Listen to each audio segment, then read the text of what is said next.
Вербалната расправија помеѓу две воспитувачки која се случила пред неколку дена во една прилепска детска градинка, а која потоа прераснала и во физичка пресметка помеѓу едната од воспитувачките и сопругот на другата, ги вознемири прилепчани, а особено оние чии деца престојуваат во градинките. Немилиот настан е пријавен и во полиција и во него стои дека на 18 месецов околу пладне, додека ја распределувала храната на децата, 41 годишната ВИ со погрдни зборови била нападната од нејзината 6 години постара колешка БН.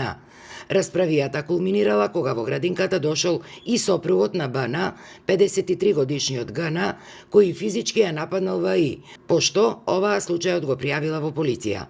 И покрај оваа случка, која е само една од низата други, веде директорот на градинките наша иднина, Орце Тодоровски, смета дека успесите кои биле постигнати во установата во последниве десетина месеци биле се поевидентни.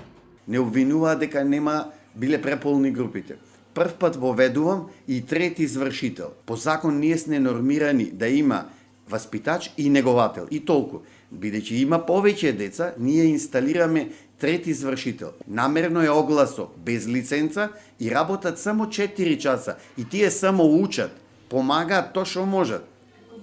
Како волонтери за утре да можат да се запослат и да имаат едно парче леп. Инаку проблемот со недостигот градинки во Прилеп е присутен повеќе години. Иако пред 2-3 години беа адаптирани 2 нови простора, сепак сместувачките капацитети и понатаму се малку, а групите од деца се прекубројни.